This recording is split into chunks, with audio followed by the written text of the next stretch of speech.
Okay, great. All right, well, good afternoon, everyone. My name is Carl Epic. I'm a board member here with GrowSmart Maine, also a land use and transportation planner, having practiced in Maine and New Hampshire for about 20 years.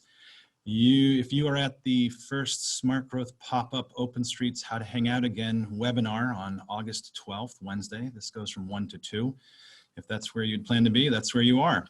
And real quickly before we get going, I just want to do some quick thank yous to Maggie Fleming, fellow GrowSmart Maine board member, who's assisting with the technical aspects of this presentation. Jody Costello, our community outreach director at GrowSmart Maine, and of course our sponsor for this webinar, A New Development.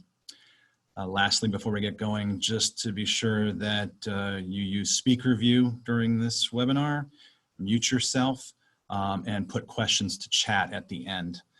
The format will basically be, we've got two speakers, we'll do the questions, and really that'll conclude the presentation. We actually have 3 sections of topical questions which we've pre-prepared. So real briefly, GrowSmart Maine works to promote smart growth, to give communities choices in how they respond to growth and change. And as we all are experiencing, we have experienced some change, not exactly the kind that we had anticipated at GrowSmart Maine, but change nonetheless. So this webinar, again, focuses on the fact that communities around the country have closed streets to vehicular traffic to create space for outdoor dining and social distance interactions, gatherings. GrowSmart Maine is hosting this webinar discussion on these COVID-19 open streets programs and strategies with Maine's own Mike Lydon, many of you have seen before here in the state, a principal at Street Plans and creator of the Open Streets Project, and David Gogel, executive director of the Rockland Main Street program. Rockland is featured here because it was the first city in Maine to close a section of downtown to assist businesses with the COVID-19 pandemic. This discussion will focus on the long-term viability of pandemic open street projects, equity and access concerns, and expanding open streets projects beyond mobility. I already touched on the format. We'll go right to Mike Lydon, and then following Mike, after about 10-15 minutes, will be David. Mike, you are up. Great. Thank you, Carl, and good afternoon, everybody. Just give me 1 second while I drop into full screen mode. And all right, so everyone should see my presentation. Happy to be with you all today. I'm actually in Damascotta today at my parents' house, so it's been really nice to spend the last week and a half here in Maine and beat the heat from New York City. You know, I'm going to start today in this short presentation with just giving a little bit of a history and background to this notion of open streets. You know, it's a term that's being applied very broadly to a number of different changes to our public realm, which Carl touched upon briefly. But it really has roots back in the 60s and 70s. Like a lot of, you know, activism around cities in North America. But really the most crowning, you know, example of open streets comes out of Bogota, Colombia. And in 1974, a group of activists there were able to convince the government to shut down about 5 miles of streets to allow cyclists and pedestrians to take them over. So this is part of the response to the oil crisis in the 70s. It was about environmentalism. It was about trying to reclaim streets for other uses and not just give them over to cars. So there's really kind of a long history here of people rethinking and trying to take streets and rebalance them in a number of different ways. Fast forward to 2008, this was my first go round at Open Streets when I used to live and work in Miami. And this was something that was coming out of some bike planning that we were doing in the city. There was an initiative for the mayor's office to really encourage people to think differently about streets. And at this time, as probably several of you know, Open Streets was moving from a very niche idea within the urban planning space into being something that a lot of cities started to experiment with.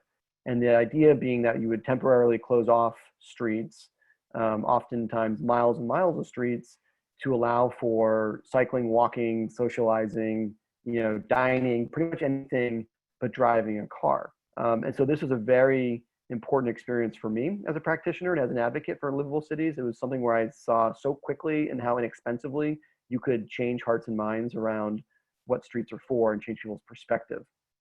So soon thereafter, we got a small grant and developed the Open Streets Guide, which Carl mentioned at the intro here. And this was an opportunity in 2010 and 11 to really document some of the best practices that were emerging in the North American context as open streets started to spread like wildfire. And I'd say that a lot of programs, and in fact, yes, cities have developed annual programs that can be as frequently as monthly, was primarily focused on physical activity and public health, trying to get people to get outside, walk, skate, bike, etc. And then maybe a secondary focus was on building community and social interaction. So meeting neighbors one-to-one, meeting new people, meeting new businesses, and connecting in that manner. And I think the tertiary focus was on actual economic activity. And we have some information and data from various cities that, sure, some cafes do better during open streets, but that was never really the point. And what's so interesting now is this whole hierarchy is kind of flipped in the last several months, which is that the focus, what we'll touch upon in this conversation, of course, David will get more into it, is primarily driven by economic activity and the need to help businesses survive this very challenging time. So Mainers are no stranger, at least in the Portland area, to open streets. There's Sundays on the Boulevard, which happens, I believe it's weekly during the warmer months of the year. So that's a really exciting development that's happened over several years in the Portland area. And I'd go back and say that so much of open streets and so much of the activism coming out of the 70s was really a reaction to this kind of activity that was happening in the 50s and the 60s, right? So back to Miami, this is when Interstate 95 was blasting through the Overtown neighborhood. And it's that period of time which planning really got established as from a federal down to regional and state approach that focused largely on long-term and big projects, particularly as it relates to transportation. And that was kind of the tool, whether you're building a highway or expanding a road from 2 lanes to 4 lanes or whatever. There's kind of an established approach that was very top-down, of course, long-term and expensive to deliver these projects, and maybe not always delivering the types of outcomes that communities wanted. So open streets was really kind of a reaction to that. Hey, how can we actually make sure that streets are still safe for people? And of course, now looking back over the last 60 or 70 years, we know that many of those really large-scale plans never come to fruition. And there is a need to think at a smaller scale about how to create more positive environments for people to live together in small towns and in big towns, and of course in small and big cities. And this great quote from Jane Jacobs is one I reference in almost every talk that I give, which is that, she was saying this in the 60s, that city planning lacks tactics for building cities that work like cities. So cities are at their best when they are diverse, and that means diverse not just in people, but diverse in activity. And to get diversity in activity, you need lots of little small decisions and choices and things that add up to making a very dynamic place. And that's exactly what tactical urbanism is all about, under which open streets is a really key approach. And so we define that as short-term and low cost, but inherently scalable projects that are intended to create long-term change. So it's using the smaller scale to arrive at what should those big investments be, rather than determining the big investment and trying to work backwards to figure out how to get the support to do it. So in that way, a lot of the work like open streets, like temporary bike lanes, like parklets, all these things are very low cost, or they can be at first, and you can learn from them to figure out what to invest in for the longer term. And I think that's what's really exciting right now with open streets being expansive in its definition around the country, to really include dining and retailing, is that I think a lot of communities are going to find out they may not want these kinds of changes to go away.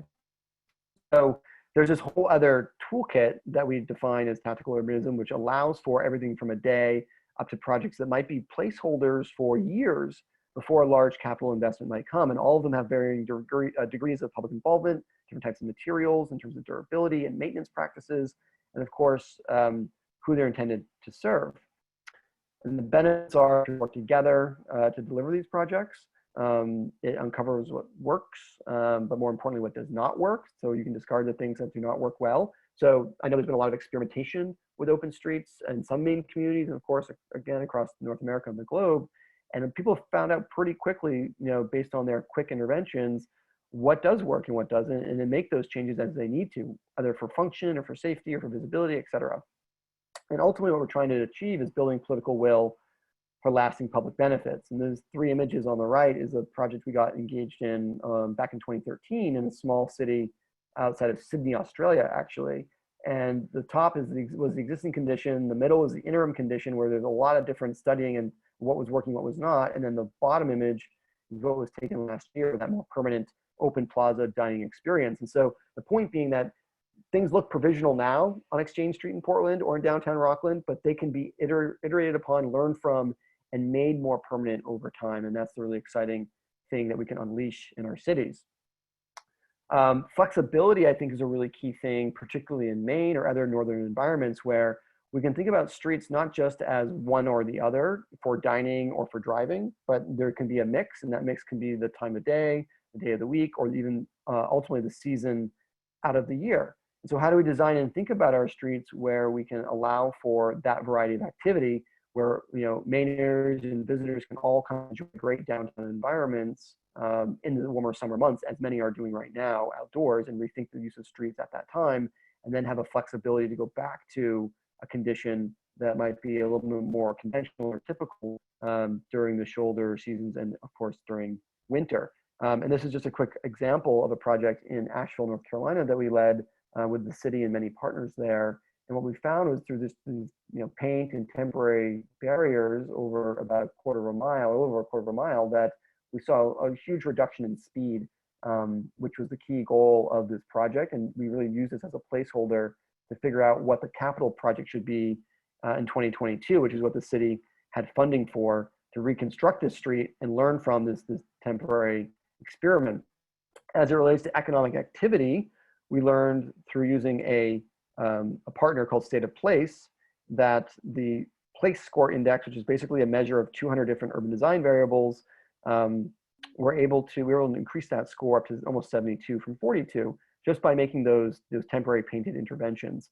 And of course, the economic benefit through their algorithm projected a $3.5 million benefit based on just this temporary project, with a return on investment of $23.40. So even the temporary low-cost projects can have a big impact if we plan them well. And it's also a really important moment to think about maintenance and management and operations on streets.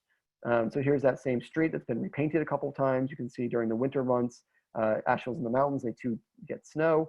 And so learning how to manage snow and all that is part of the lesson learning opportunity that these projects can engender. And so again, with open streets and dining and all these elements, we can really start thinking about these experiments, not just for this one summer or into early fall, but something that can be a recurring practice and inform long-term street design, as that project did in Asheville. And here's just a quick advertisement for the RFP that came out this spring for the permanent reconstruction of that street.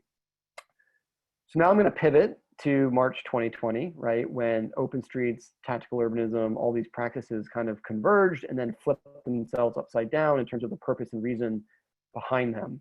And thank goodness a lot of cities have been able to be nimble at this time to think through how they can adapt and respond to all of the challenges around the public realm, around transportation, how we hang out together, right, in our streets, parks, and public spaces. We've been tracking a lot of this work around the globe and have found that there's really kind of these core tactics around the management of streets that cities have developed or adapted, let's say, from pre-COVID times. And I don't have to go through all of these, but all of them have some version of temporary or interim use of the street that's not just for driving vehicles. And a lot of that is dining or physical activity in terms of its orientation, including what we call streeteries, which is using streets for dining. We've seen more than 400 cities across the globe, from cities of 18 people in California on up to the largest cities like New York, Bogota, and Mexico City. And so with all these different applications, we're learning a lot collectively as planners, as advocates, as business owners on how streets can be rethought and repurposed to allow people to safely be together, obviously during the pandemic and in the recovery phase, but ideally for the longer term. If you want more information about how to apply some of these tools and techniques or these tactics, we released this guide that has come out in a couple different versions this past spring and summer with NACTO, which is North American City Transportation Officials. And it really looks at both policies, but also a range of interventions that can support mobility and, of course, economic activity and gathering at this time. And I've highlighted here in those blue squares the types of interventions that really relate to hanging out or delivery of service or gathering. And so from outdoor dining to how do we have farmers markets, or how do we have other types of markets in the streets, food markets, how do we have school and physical activity happen this year? That's a real big one that's on the minds, I think, of everybody at this time with kids. Protests obviously have been a big part of this spring and summer, and even things like graduations and other types of gatherings. And so really trying to think through what are the things you need to think about in altering the use of the streets for safety, for public, emergency access, for fighting fires. All those things have to be taken into account. So we're trying to account for those in this guide to help you think about these decisions, right down to some of the materials. So I'll end this with just 7 lessons that we can maybe extract from the pandemic, both in response and in recovery. And I'll start with Jersey City, which is a place where we do a lot of work out of our Brooklyn office, and that is think about where you already have good places in your community, and that can be your 1 block downtown, commercial district, that can be your neighborhood, that can be your park, it can be any type of environment, and then think about how to expand that, right, to spread the wealth, so to speak, to allow more access at this time when people can't be as closely packed together. And so this example from Jersey City was taking their Interim pedestrian mall, which started out as 1 block, then became 2 blocks a couple of years ago. Now this summer was expanded to be 3 blocks because of the pandemic. And all of it's using just temporary planters and paint on the ground, as you see, but really trying to give retailers a fighting chance to make it by having a lot of their wares and dining out in the middle of the street rather than just inside or on the sidewalk alone. A lot of communities have plans insofar that you can get resources to implement them. Now is the time to do that very inexpensively and temporarily.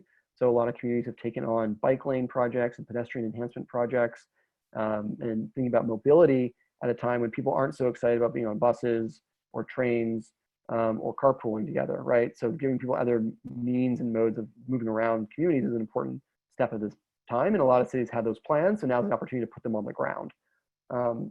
In Somerville, this is a good example. We partnered with them this spring to think about how to reuse space. And this is Davis Square, for those of you who know the location. Of course, that's Mike's right there on the left, which shows a health business during good times. But during a pandemic, it was really critical that businesses like Mike's could spill out onto the street. And this was an idea in terms of removing this little slip lane that you see there on the left with the brick from several years ago as part of a charrette that we were a part of. And of course, any plans, nothing really moved forward until there was a real imperative to do it. So it's kind of interesting to see how quickly that idea got brought off the shelf and thrown into the street to support local businesses in the Davis Square district. Where we do this and how we do this is something that became really apparent and important probably about a month into the pandemic. And a lot of the open streets that were happening were occurring largely in parks or adjacent to parks or along waterfronts where it was easy to close streets. And lo and behold, that's usually where wealthier people live. And honestly, I think it was Providence was one of the first cities that I saw in the United States that took a little bit more of a equity forward approach to think through where is the biggest need at this time, and how do we respond to the community's needs where everyone can have nearby access to space outdoors. And so they mapped where there's high density and the least amount of yard space, and that's the darker areas that you see there. And then more than 13 miles of streets were repurposed for slow streets, which means that they can be shared amongst cars and drivers. And I don't know how that's actually performed on the ground once it's been installed, but I really appreciate that there was this thoughtful approach to implementing it from the outset. And of course, communicating to people, communicating to local businesses, and David will get into this, how critical it is to tell people what's going on, why it's happening, for how long it might last, and where to have input is a critical step that was also missed by a lot of communities in the throes of the early days of the pandemic. So it's we've seen the social need, the physical need, the public health need, the cultural need to adapt streets. And we've seen a lot of locations where those needs have really converged and provided these interesting moments of reflection and honestly of conflict.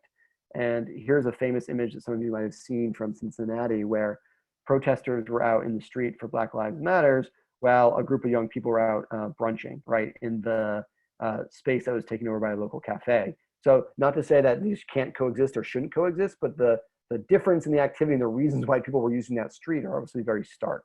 And so the point from my takeaway is that the adaptability and be able to use streets in this way has been really critical and needs to be thought of as something we can continue to do long after the pandemic recedes.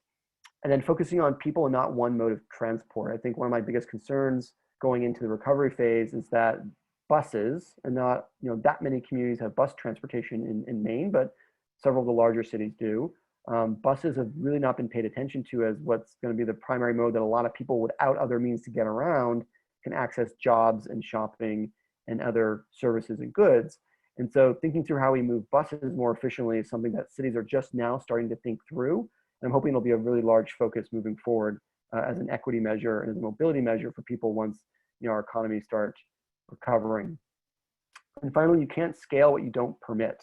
A lot of cities found it very difficult to, yes, we have the political will, yes, we have the support and some resources, but how do we actually move forward with implementing some of these temporary measures? And so looking to, if you don't have, your community doesn't have these in place now, maybe they do because of the pandemic, but moving forward, how do you not just sustain the seasonal or the temporary, how do you take that to the next level of interim and make sure that in a recurring basis, maybe next spring and summer, some of these changes come back?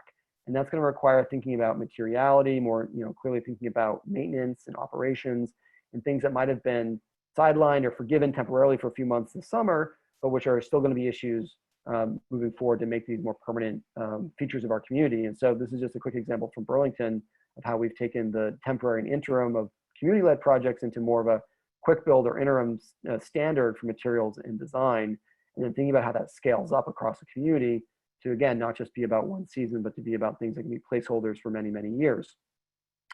So for us, what's next, what we're thinking about at Street Plans is voting. We've just secured a grant to work on a project that will help communities think through how voting can happen in person this year, both outdoors, but providing resources and comfort and access to people to vote in polling locations. And of course, the big goal for all of this work is creating streets for people. It's been really lovely to come back to Maine this summer and see all these wonderful installations and hopefully businesses that are going to be able to make it because of this type of change. And finally, what is the biggest barrier to all of this? We can point to standards, we can look at practices, we can look to manuals. But at the end of the day, we write those manuals, we create those standards, and we can remove those and create these kinds of environments very, very quickly and inexpensively. In fact, in New York, where I live, they really basically create a 3-day process to go from application to permission, which has allowed more than 10,000 restaurants to take over streets. So we can do it quickly, we can do it inexpensively, and I would argue we can do it a lot faster, cheaply in small towns versus big cities. So with that, I will turn it over to David. Thank you. Great, thanks, Mike. Yeah, I'm just gonna pop in here for 1 second just to simply remind everyone that there will be opportunity for questions for Mike and David at the end. Do use the chat function. With that, I'll hand it right off to David. Thanks, Carl. I appreciate that. Let me just get going here. Cool, everybody can see? Awesome. Well, thank you for inviting me in to kind of share the Rockland story. Selfishly, it's also great to hear Mike share some of those tips. I've had the pleasure of hearing Mike speak a few times kind of in the spring and summer, and every time we kind of glean more things that we're trying to implement here in Rockland. I think, Rockland's an interesting example of open streets because we've had some pretty big challenges that I'm going to talk about, but we've also had this iterative process that's allowed us to get to where we are today. So, just to kind of jump into how we got started, as Carl mentioned at the top, Rockland was one of the first to kind of close a portion of our downtown. But the whole thing kind of got started on a Saturday afternoon where an email chain started going around. It's just like, what are we going to do? Like, how are we going to reimagine our downtown? What could this look like? And how are we going to try and inspire our community to work together to re-envision how we're going to move forward? I pulled a quote from Valley Geiger, who's one of our city councilors, and this was really like an inspirational moment for me. For those of you, I joined February 1st, and in middle towards the end of April, I'm on this email chain with our state representatives and kind of city councilors and mayors, like just like, hey, everything on the table, like what could this look like? And that was really inspiring. And from there, it set up this like wave of next steps, which was, we got a task force together. The task force was made up of, city staff, the police and fire chief, but also, business owners on both sides. When city council was, voting on this full closure in June, we had a lot of business owners on both sides, but a lot of business owners had a lot of concerns, mostly around like deliveries and curbside pickup. And also a lot of our businesses weren't even open yet. So this task force was meeting every single week. We held a town hall meeting, but we also held weekly Zoom meetings for like the community and business owners to kind of have open conversation about what this might be. And we held 90-minute one-on-one interviews with the leadership teams of our downtown institutions. So the museums, everybody who would have an opinion on this and try to understand what did they want to see from something like this. And then in the end, as most of you know, we did create a plan and got the communication out there. And for better or worse, we got a lot of press about it, which made my job a lot harder because my day was spent answering questions about what we were going to do. But it also allowed us to have a lot more conversation around what people's concerns were and what people wanted to see. In the end, we did something, and it kind of worked. I mean, it was, it was good for the community. It was the businesses that participated had, great weekends. The problem really was it didn't incorporate all these aspects of like, what an open street plan could be, right? We didn't think of it like cars couldn't drive on there, delivery trucks couldn't come down Main Street. So really we had this window of, because Main Street is Route 1, if we wanted to do something like this, it had to be 72 hours or less. And our business community was struggling to make investments in kind of outdoor space with these small little windows. So what we realized was we had something here. It was going to help our business community. It was going to be good for the, for the residents. So we had to think through in more detail a better solution. I mean, one of the great things about it is we made some great art. If anybody's been to Rockland lately, these, the street closures provided an opportunity for muralists and community to come together in shifts and paint our downtown and really beautify the space. And that was one of the best things to come out of it. But what we realized is we needed to have another meeting with the task force and also a broader meeting and just set some goals. And again, like one of the big goals here was we needed to just create more community space for our downtown, for outdoor dining, social distancing, but also just more community space for people to enjoy. One of the big reasons why we didn't have greater success with the full closure was we did need to better integrate vehicles, pedestrians, parking, bikes, and kind of think through that. And the other thing here is that when we're putting people out on the street for dining, because Main Street is Route 1, I mean, people kind of rip through there on their cars and their motorcycles. And we really wanted to slow the speed down on Main Street. Like one of the most dangerous parts of my day is crossing the sidewalk here by my office in Main Street, because we have 2 lanes moving in the same direction with parking on both sides. And when I step out into the crosswalk, the first car, if they stop for you, you can't see that second car in the other lane and whether or not they're stopping. I mean, I'm a grown adult and I sometimes forget to look. I have young children. I know they're not going to stop and look, right? So it's like, these were all things that we were already thinking about, and we just wanted to put them in place. City was really, really fortunate. We were able to work with an amazing landscape architect, Mitchell Razor, who's out of Yarmouth.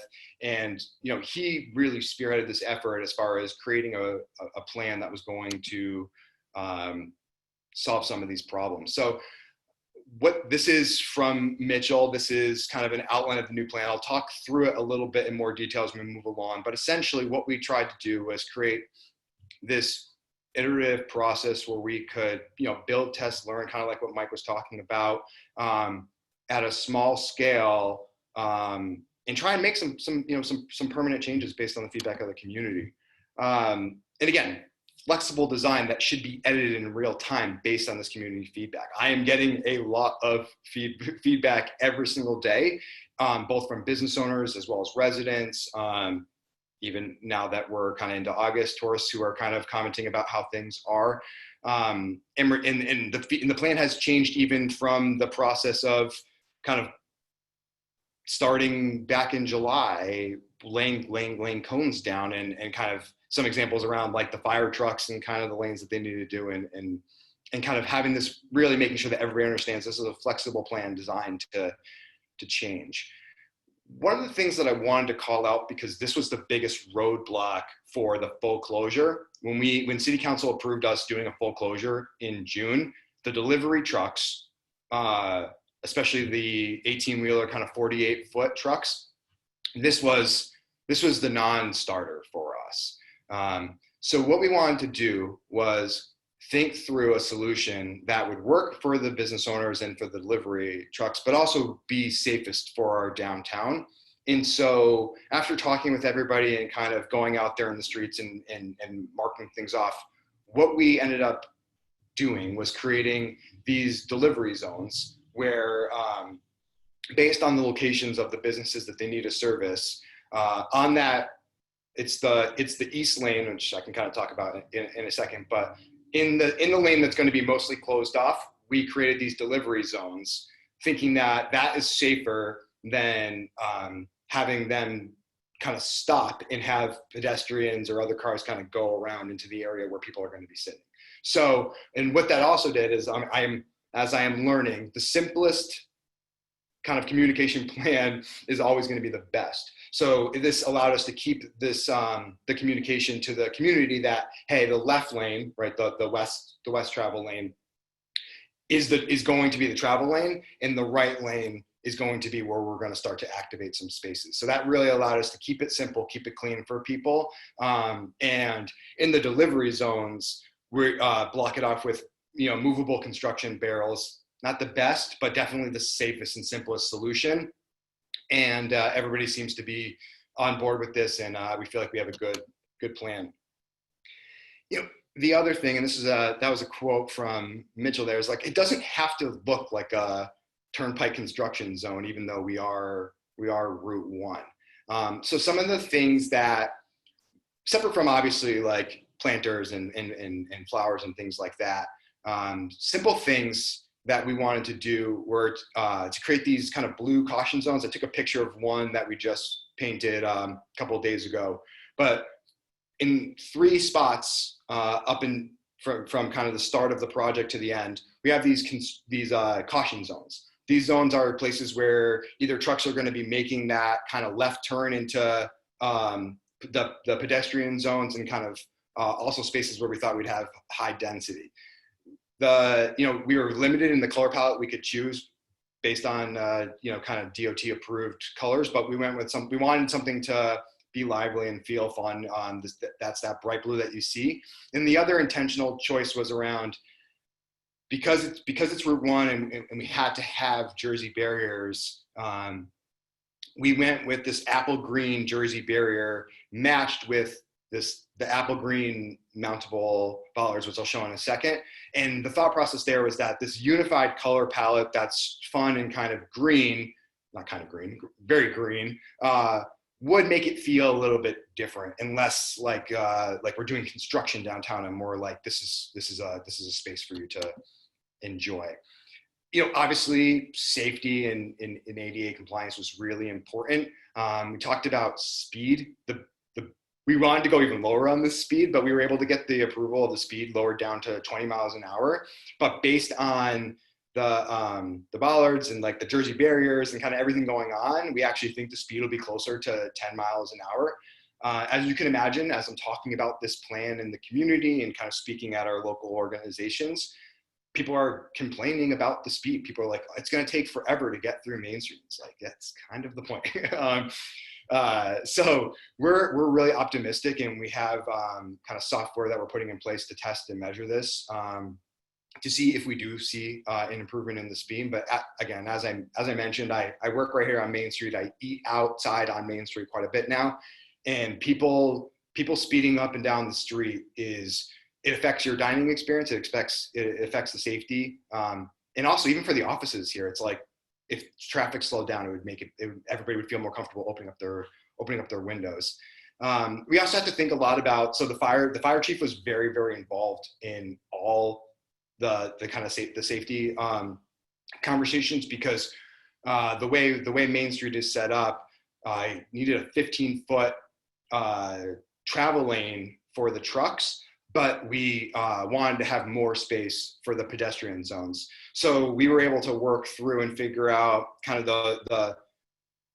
the dollars that would like go down and not pop up, so that way the trucks could just drive over. And I'll show you the image in a second, but that way they could drive over should they need to come down the street.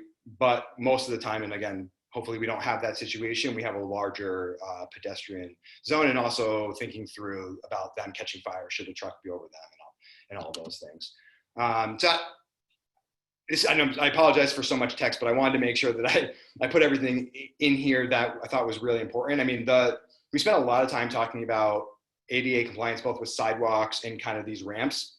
You'll see in that image where the person is on the east side, that's these pedestrian kind of safe zones that we're creating up and down Main Street. And we had to think through, okay, we need to install ramps because there aren't ramps in any of those spaces, but also as we were thinking through where they were, trying to have them be before and after places where we already had existing sidewalks and ramps. And then also thinking the crash zones and kind of having these tapered upstream Jersey barriers without a wall of Jersey barriers. That was our biggest concern here, is like we really just didn't want a wall of Jersey barriers. And as I was mentioning around like right now with the 2 lanes, it's already very unsafe. So we feel like even though we are putting pedestrians out in the street now with this new plan, this will be safer for everybody involved because of all the crosswalks, the changes, the fact that it will be down in 1 lane, and that we're lowering the speed. So if it's helpful, I can dive into this image a little bit more, but this is, if you can imagine, you're going, you're heading north on Main Street, the west, that's that left travel lane. So you can see where the travel lane is, that's not changing. You can go straight the whole way. And then we have the ability to turn left on Lime Rock and kind of right on Tilson in certain sections. And then we've set up these multiple kind of, we're calling them pedestrian zones, but they're essentially like open community space up and down the street. As you can imagine, as a Main Street director, most of my calls are from business owners. And their big concern here is we are taking our restaurant row, if you will, and turning that into one giant open air restaurant, which means all of those businesses are going to lose their curbside pickup. And we actually have 2 businesses that still are only doing curbside pickup right now. So this was something we had to think through. And this was also a big reason why we didn't do longer full closures to start.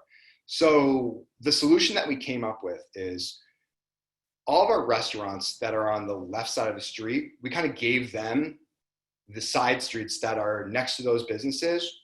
And as you can see in that 3rd picture, that's Rock City Cafe. That's, we were able to come up with like a creative solution with the road that they share is with Camden National Bank, come to a compromise where they kind of took half the road for this outdoor seating as well as curbside pickup. And then this first image, I was struggling with how to visually show this, but essentially this block that I show here in that first image on the left, that's the block where all the restaurants really are if you're in downtown Rockland. On the back side of that building is where we have our municipal lot. The middle picture is we bought 10 picnic tables to put out there, and what we tried to create is this space where you could have all the restaurants, they all have backside access. They don't currently use it because there's nothing back, there wasn't anything back there besides a parking lot and this strip of grass that nobody took care of. But what we've done is created this beautification project back there where now all those restaurants can do curbside out the back of their space. We can queue up cars there and they can kind of wait in line from Ada's all the way down to In Good Company. And then for the community, we wanted to create more outdoor seating anyways. And so now while you're either waiting for your curbside or if you get your curbside and want to just eat it downtown and enjoy the space, we now have tables out there for them to enjoy. And so what's next, right? It's like the whole point of this is to create long-term change that benefits everybody.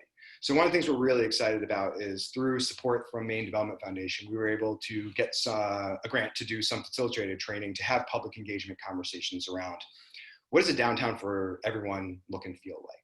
So we've been working with members of city council, we wanted to bring youth to the table. So we're working with our youth organizations out Maine, some of our service organizations that have members that have lived in Rockland their whole life, our business stakeholders in the chamber, making sure that everyone feels like they have a seat at the table.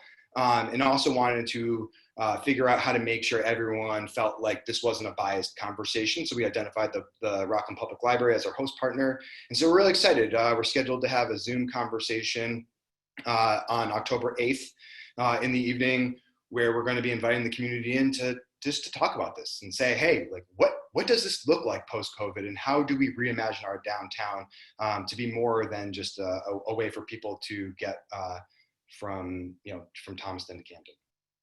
So that's all I have, but I'm excited to chat and excited for the conversation. Great, thanks, David. This is the part of the webinar where we're just going to go into some pre-identified questions. A lot of them you guys hit on, the three topical areas, and then I'm just going to do one in each of these, and then we'll go to the questions, the few questions we have from the audience. First one was again around long-term viability. And okay, so these installations are, everybody understands it's an emergency situation, but what planning or what steps do you take at this point to make them more permanent? And how do you decide which ones are permanent and which ones just were temporary? Well, I'll dive in first, and in reference David's good work, is that you've got to kind of set up with the community what defines success to you and your stakeholders. And so going through that conversation is really important, and then developing metrics that come out of that on how are we doing, right? So if the slower speeds is one of them, or it could be sales data, or we didn't lose any businesses, et cetera, et cetera. There's lots of ways to measure and evaluate success as you define it. And that's a key next step to then inform, I think, what would happen at a later date. And then I think you can start to look around and say, well, we kind of did this on a shoestring. We figured this out at an emergency situation, but in a more ideal way. Okay, let's say we have 4 or 5 months now to plan for next spring if we're going to re-engage with this idea. Let's sit down and look at that evaluation, look at what worked and what didn't, discard the things that didn't work, learn from them, improve, and bring out the next iteration of this the following year. And still understand there's still going to be some tweaks to work out, I'm sure, next year, but you'll get better and better as you go. Is really I think the first important thing to think about.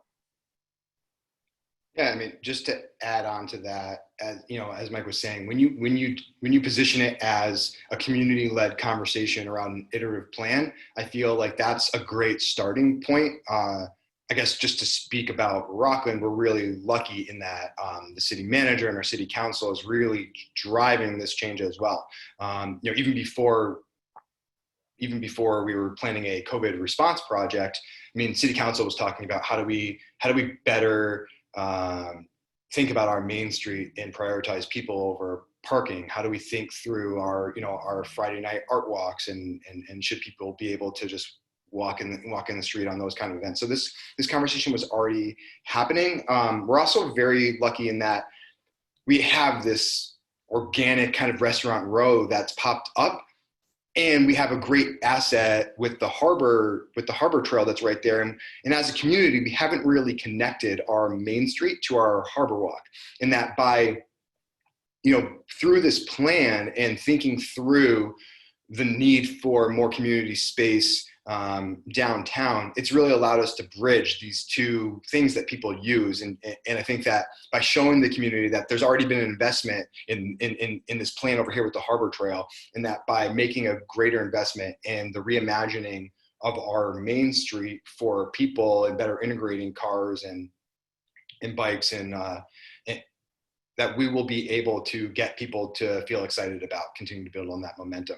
And I think the last piece of it for us is necessity. I mean, it's like everybody here is starting to understand we cannot rely on tourism exclusively in our downtown, and that when we think through what's good for the community, plans like this are the answer. And so it's pure necessity. I mean, our community gets it. We need to do something, and we need to do something now. Another question, I'm not muted, was around equity, and some of this has come from the audience, which is really how do you balance the needs of the business owners who immediately and more directly benefit from these changes with other right-of-way users? And also, what was it like working with businesses who weren't into this idea at all? I guess just to quickly jump in on that. So that is something that I'm very focused on in my organization. Many people see Main Street programs and think of kind of the business side of it, but we are a focused partnership of residents, the business community, and the city. So thinking about our community is a part of my job. And so it was very important that we thought through how to create more community space downtown that's for everyone, that didn't involve spending money downtown. And I have to say our businesses were really, really understanding in these conversations when we were talking through this and saying, it's like, we need to help people feel like, even if they can't shop and spend money downtown right now, especially in a pandemic, that this is still the heart and soul of their community. This is still a place where they can gather safely and engage with their community. And so what we did was, like I mentioned, back down the Thorndike, that's all community seating. It's, all the restaurants can serve curbside back there and they can use those tables, but that is community space. On top of Winter Street and Oak Street, these closures where you saw that beautiful art, you do not need to spend money at Rock City or at Atlantic Bacon Company to use those tables. You can come down with your family with a peanut butter and jelly sandwich and sit there. And we are trying to do as much, we are trying to do as much communication and outreach about that right now as possible, because people still think that that's for those businesses. So that's something we're working through right now, but it was very, very important, to the conversation. As far as what it was like to work with the business owners that don't want it, that is part of my that's part of my day. They call me every day with concerns or issues, and what I say is, I typically try and have facts lead those conversations, and talk about the need, talk about the impact, and talk about why we're doing this, and have it not be an opinion that, hey, we would rather see a tree than a parking spot, or hey, we would rather see people walking here than cars speeding through. The other thing that I guess the biggest challenge, if I could articulate it well, is that there's this thought that if people aren't able to drive down Main Street in their cars, they won't stop and shop at the business. So the biggest education hurdle has been, hey, if you could figure out how to focus more on community and engaging with the community versus thinking that we need this to be a thoroughfare as people are kind of driving up the coast, that's kind of been the evolution of that conversation. But I don't want to sugarcoat it. It's been a challenge because many of them have been here for decades, and I've been here since February. Thanks, David. Some of the other questions here center around closing side streets rather than the main street, because this is a question that we had in smaller towns where they may not have a main street, or maybe the through route and the main delivery location. You kind of touched on this. He's wondering if that might reduce conflict. Again, I know having been in Rockland recently, you did use a lot of side streets. Yeah, so every side street. So if you're going kind of coming up Route 1, starting at that first side street, on the left side, right, which will be the travel lane, every side street that has a restaurant or a business that could use more space, we just close those. Winter Street is this great project where we have There's new landscape there. It's designed to make it more walkable and more pedestrian friendly. We're just like, let's just close that too. And the kind of the word that the city put out was, if you're on a side street and you think you would benefit from us closing that, we're just going to do it. And so what's happened is we now have, from Oak and Orient all the way up to Lindsay, these side streets have either full closures or partial closures. There was the challenge with Camden National, and not even a challenge, just of like that with their bank lobby being closed, they needed that drive-through, and council was ready to kind of try and come to a solution, but we were able to get the businesses together and come up with that solution that you saw there, where they kind of split it down the middle. And then on Lime Rock, where we have our pub, we're going to create an outdoor kind of beer garden there. So on the right side of the street, where we have most of our restaurants, we're creating these, these sections where they'll all be able to use the street. And then on the left side, all those, it's just the beautiful thing that's worked out about the way our city's laid out. All of those businesses now have kind of their pockets on those side streets. And the side streets, we received very little pushback. Obviously, you have community members that are always gonna, not want change, who complain, but overall, that was a very, very positive thing. Quick one, which how will this project be in place year round, or what are you thinking? What will remain in a year or two from now? Yeah, I mean, I obviously am only speaking for Rockland, but we have approval to have it, have the plan be in place through October, I believe. But I mean, most of my time now is spent trying to raise money and find grants for weatherproofing this, like heating lamps. I mean, we want this to be a long-term thing. And we are already thinking about kind of winter, what we're going to do, and how we're going to make these iterative changes come spring. This is not something that we're trying to do for the summer season to look cool for tourists and then move on. This has become the bulk of my day job, and this is what most people are talking about here in Rockland. Makes sense. Another one is how could individual businesses do anything on their own that would involve a public street? In other words, how could something like Rockland ever happen without the city, state, businesses, community people working together? And I mean, Mike, this might be one for you too.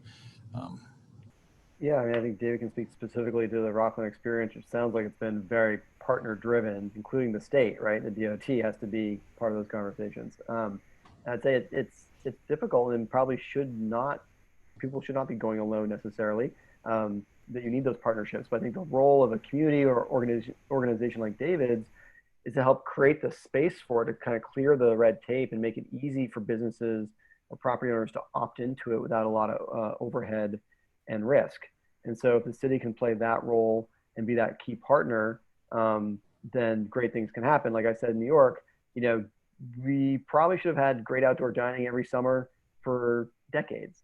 And you find it here and there, but for a city of our scale and for the restaurants that we have, it's really shocking actually that we don't have more of that activity in the summer. I think everyone's now realizing that we were standing in the way, we being, city leaders and policy and, zoning codes and things like that.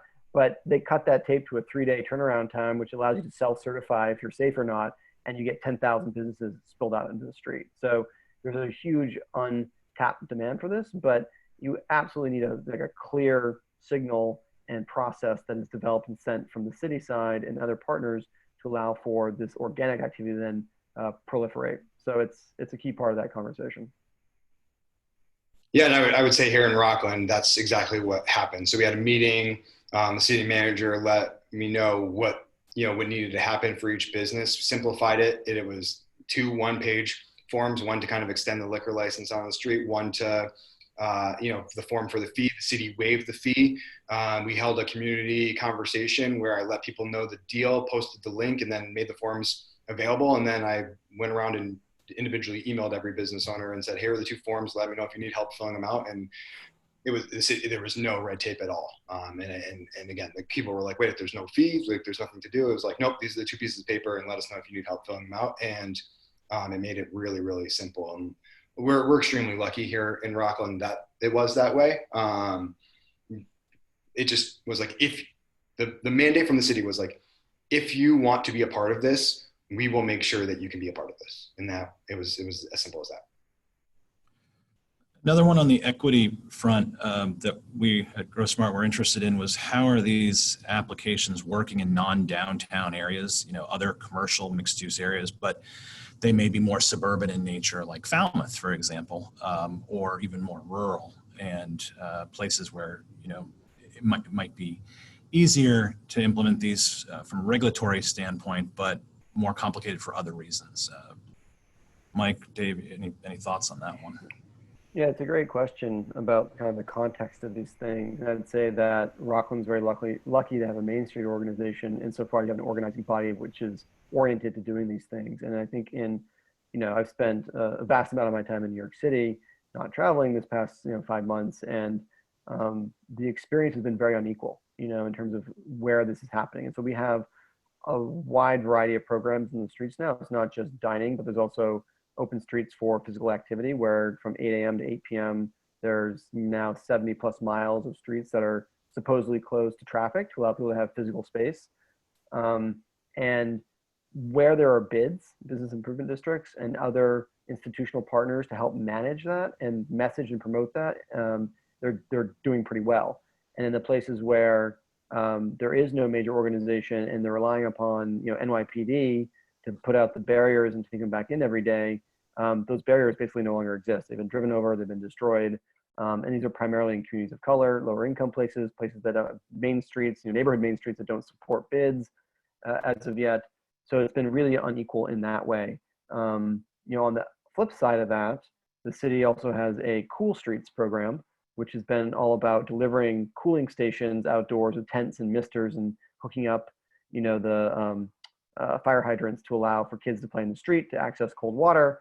And that's entirely about equity and looking at some of the most vulnerable neighborhoods around the city that can really benefit from that, particularly where pools aren't open this summer. They really limited the number of pools open to the public in New York City this summer. So it's been, I think it's been a kind of a mix of success on the equity side of things. But I think as a policymaker, as a city leader, as an advocate, that has to be front and center and thinking about moving forward. And I think if anything, we've learned this as practitioners and advocates this spring and summer is that, it's incumbent upon us as leaders to think through how to partner and work on those disparities together and prioritize those places first.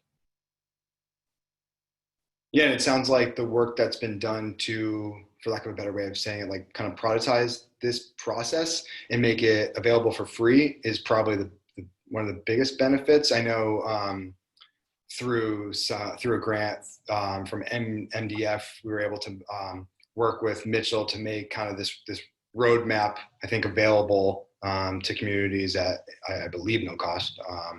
And I know, a lot of Mike's work he's trying to put out there into either as much as possible. And I think that's the thing, right, is that not every city is going to have the benefit of having like a funded Main Street program and a wonderful landscape architect to come in and work in it. But I think the point is like, let's not keep this enclosed to conversations like this, like figure out what are the digestible ways to share it and get the word out there, because our beautification effort, like I'm trying to raise $3,000. It's not an enormous amount of money to go and do this work. Like other communities probably have that. There's probably local people who, if they understood what that money would do, would be willing to step up even in our communities that, don't have the benefit of having these kind of programs. So I think that's the biggest thing that we're thinking about in terms of the work that we're doing, is just trying to make it as available to as many people as possible. It makes sense. Maggie, how are we doing on time? I think we're getting near the end here.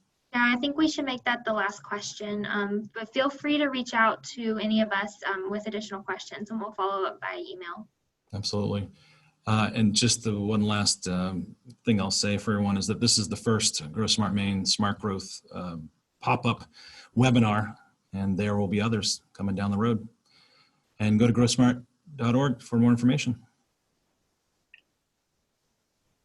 Thanks for having me. I enjoyed the conversation. Yeah, thank you guys very much. Thanks, everybody. Great. And thanks to Anu. Mm-hmm. Take care. Thank you. Bye. If we stop it, does it just stop recording and do itself? I think it does. It still says recording.